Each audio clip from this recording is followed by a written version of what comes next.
Hoje iremos viver duas aventuras cativantes de apenas um show, onde Mordecai e Rigby decidem experimentar um sanduíche muito diferente chamado sanduíche letal. No entanto, o plano dos dois dá errado quando Benson come o sanduíche e começa a passar mal. Sensei, vendo a gravidade disso tudo, decide ajudá-los a conseguir a cura. Do outro lado, Margaret se mete em uma enrascada quando decide mentir, dizendo para CJ que está namorando com Del, um grande repórter do canal de esportes. Porém, seu disfarce está prestes a ser descoberto em um encontro de casais. O primeiro episódio começa com um comercial de TV que conta a história de como surgiu um sanduíche extremamente delicioso. No entanto, algo parece ficar fora do padrão quando o comentarista do anúncio informa que, caso você coma errado, infelizmente irá partir dessa para a melhor. Com o tempo, os homens descobriram o jeito certo de comer o sanduíche, que na verdade seria com calça rasgada e cabelo descolado. O anúncio termina com o comentarista chamando os telespectadores para prová-lo, e vemos que Mordecai e Rigby estão sentados assistindo esse comercial. Obviamente, a curiosidade toma conta deles e os faz ir até o local informado. Quando chegam, dão de cara com o sensei, que pergunta o que eles querem comer. No entanto, ele logo os reconhece e se lembra da bagunça que eles fizeram tempos atrás em seu estabelecimento. Mordecai se desculpa pelo ocorrido, mas acredita que Sensei conseguiu dar a volta por cima, já que agora ele está com esse novo negócio de sanduíches. Sensei diz que eles têm sorte porque perdoar é uma de suas virtudes e termina perguntando o que eles querem pedir. Mordecai e Rigby dizem que querem o sanduíche mortal. No entanto, Sensei informa que para pedir esse sanduíche, eles precisam assinar um termo, e Mordecai e Rigby não hesitam em assinar. Quando o Sensei começa a fazer o pedido, é notável a peculiaridade do preparo.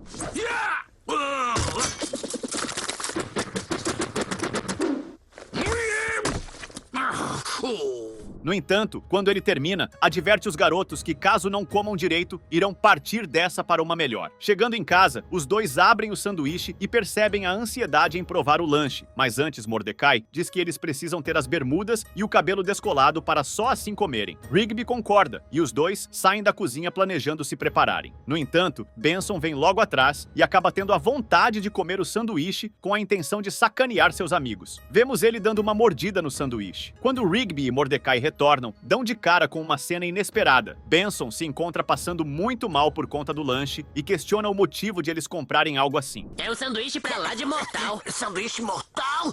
Mas por que compraria um sanduíche que mata as pessoas? E por que você comeria o nosso sanduíche? O assunto encerra quando Mordecai toma a palavra e conta que eles precisam achar ajuda rápido. Caso contrário, Benson pode sofrer graves consequências. Chegando na pizzaria do Sensei, eles contam o ocorrido, e Sensei diz que no termo que eles assinaram, dizia que o sanduíche deve ser observado em qualquer circunstância. Ao ver que Sensei não trouxe uma solução, todos planejam ir ao hospital, mas antes de saírem, ele os adverte que isso seria um erro gravíssimo, porque está além da medicina ocidental. Finaliza dizendo que a única maneira deles salvarem Benson é vendo o Sensei dele, que na verdade é o grande protetor do sanduíche da vida. Quando Rigby pergunta o que é o sanduíche da vida, ele responde que é o oposto do sanduíche letal e é a única maneira de obter a cura. Apenas basta que Benson prove um único pedaço para que fique recuperado. Mordecai pede o endereço do local onde esse tal Sensei grão-mestre fica, porém Sensei informa que não é qualquer pessoa que chega perto dele e que terá que acompanhá-los até o local. Se o seu chefe não comer um pedacinho do sanduíche da vida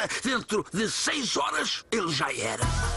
Quando eles entram no carro, Mordecai pergunta o que irá acontecer de fato caso Benson não coma um pedaço do sanduíche da vida. Sensei diz que ele passará por alguns estágios até que, por fim, terminará partindo. Logo à frente, podemos observar um grande templo, e Sensei desce do carro para tentar entrar no local, mas é repreendido pelos guardas e volta ao carro alegando que ele havia esquecido de contar que ele e seu mestre tiveram um desentendimento. Ele revela que precisam executar o plano B, que consiste em entrar no modo stealth e pegar o sanduíche na marra. Em seguida, começa a distribuir algumas bermudas. Todos estando prontos, eles pulam o muro e Sensei informa que o sanduíche da vida está no topo da montanha e pede para que o sigam. Entretanto, os guardas da entrada acabam notando o movimento e tocam um sino para avisar a presença de intrusos. Já dentro do local, Sensei diz que eles precisam passar pelos bambus falando o passo do fim, e caso não façam isso, irão ter seus últimos suspiros. Enquanto atravessam por cima dos bambus, uma batalha intensa acontece, e felizmente conseguem ir para a próxima etapa, dando de cara com vários homens com Kusarigama nas mãos.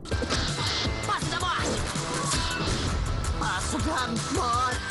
Apesar das dificuldades, eles conseguem vencer, e logo depois uma série de desafios se encontram no caminho até que finalmente chegam no topo da montanha e conseguem ver a porta onde o mestre sensei está. Rigby pergunta qual sanduíche eles devem pegar, já que possuem dois. E ao ouvir isso, Sensei conta que o da esquerda é o sanduíche da vida e o da direita o sanduíche mais letal de todos. Enquanto isso, o estado de Benson está se agravando muito, e quando todos entram na presença do mestre sensei, ele logo questiona a coragem de seu aprendiz em aparecer em sua frente depois de tudo que aprontou. Rigby, com sua curiosidade, pergunta o que ele fez, e o mestre sensei revela que ele saqueou o sanduíche letal e fabricou em grande escala sem permissão. Seu aprendiz desabafa que está arrependido, todavia existem assuntos mais urgentes que devem ser resolvidos, e conta que Benson não está nada bem porque comeu o sanduíche letal de maneira errada, e suplica para que ele dê um pedaço do sanduíche da vida para que ele fique curado.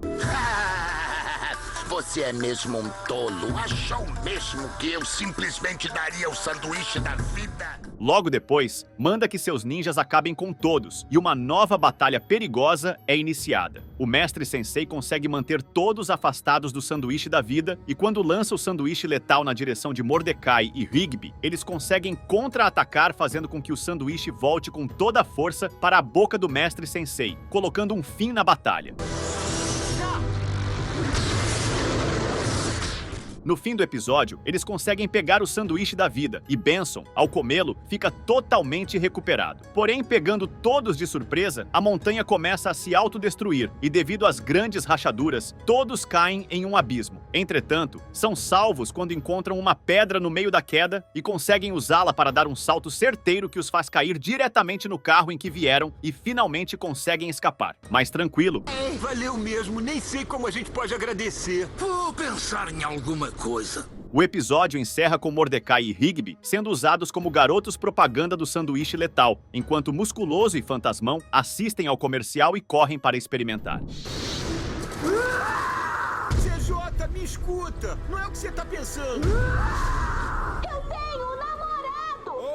Oi, Margaret! Indo para o próximo episódio, vemos CJ jogando raios e bastante furiosa com Mordecai. E antes que o pior aconteça, Margaret finalmente acorda e se dá conta de que tudo não passava de um pesadelo. Ao se preparar para dormir novamente, alguém bate na porta e ela pede para que entre. Na verdade, era Eileen que avisa que CJ está esperando Margaret na porta de casa. Quando Margaret chega para cumprimentá-la, é nítido ver seu desconforto quando CJ faz uma piada alegando que não a vê desde que acabou com a festa do pai dela. CJ continua falando e pede desculpas por todas as vezes que ela causou algum incômodo e inconveniência. No entanto, está disposta a fazer as pazes e chama Margaret para um encontro de casais. Margaret, um pouco pensativa, acaba aceitando a ideia, e CJ fica bastante animada com a notícia e se despede com um semblante amigável. Todavia, quando Margaret fecha a porta, começa a chamar por Eileen, que logo vem checar o que está acontecendo. Quando ela pergunta o motivo de tanto lamento, Margaret revela que mentiu a respeito de estar namorando o âncora do canal de esportes e que teve que mentir para não sofrer as consequências. Eileen questiona o motivo dela ter concordado em sair, e Margaret responde que viu que CJ estava muito animada com esse encontro, e no calor do momento, acabou pisando na bola.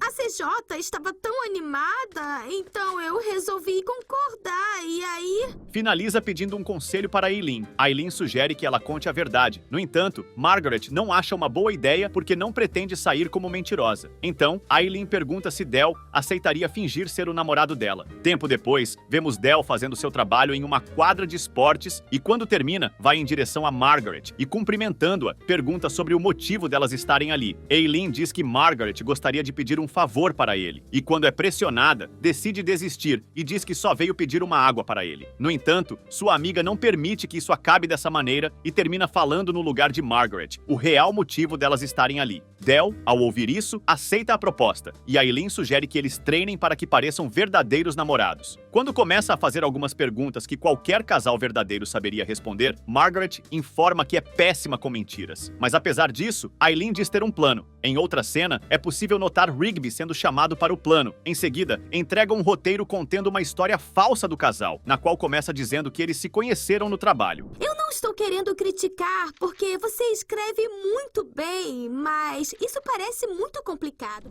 Rigby finaliza dizendo que Margaret necessita ter compromisso com a mentira caso contrário, todos saberão a verdade. No caminho para o encontro, Del aparenta muito nervosismo e conta que, apesar de terem treinado muito, ele ainda sente um frio na barriga e até começa a trocar as palavras enquanto fala. Mas Margaret o consola dizendo que ele só precisa ser convincente e que, caso saiam do roteiro, está confiante de que darão um jeito. Enquanto isso, CJ e Mordecai se encontram esperando os dois. Porém, Mordecai parece também estar muito nervoso e diz algo suspeito quando pega o telefone, alegando que eles não precisam fazer isso e que ainda existe a possibilidade de cancelar o encontro. Eles chegaram. Oi!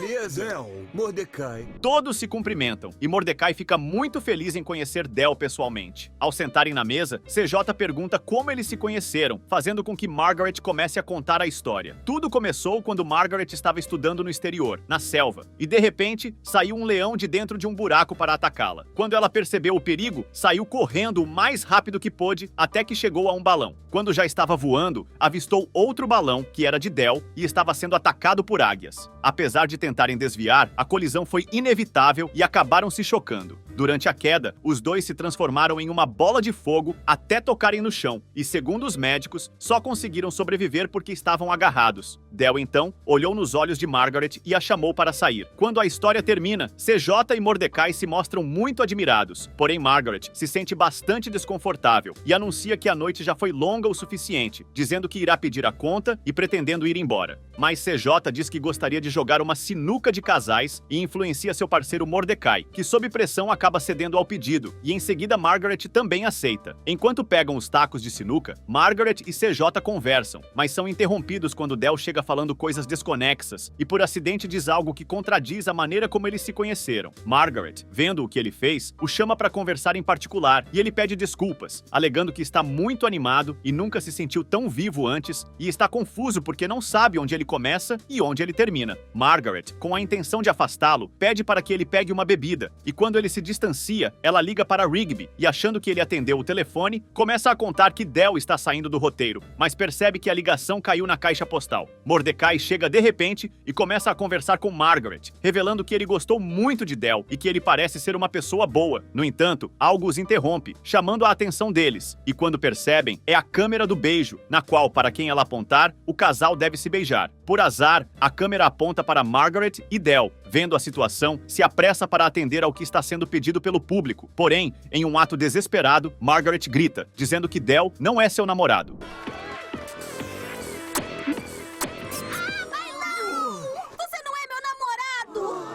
Meio confusa, CJ vem se queixar sobre isso, e Margaret responde que na verdade inventou tudo porque estava cansada do clima estranho entre elas e não gostava de se sentir uma estranha perto dos próprios amigos. CJ, sabendo da verdade, começa a ficar um pouco nervosa, mas se acalma e pergunta se Margaret ainda sente algo por Mordecai. A fim de acabar com toda a mentira, Margaret responde que ainda gosta de Mordecai, fazendo com que CJ saia do local muito decepcionada com os fatos. Mordecai corre atrás dela, deixando Margaret sozinha com Del. Finalizando o episódio, Margaret vai para uma mesa e abaixa a cabeça, envergonhada com a situação que ela se colocou. Obrigado por assistir mais um vídeo.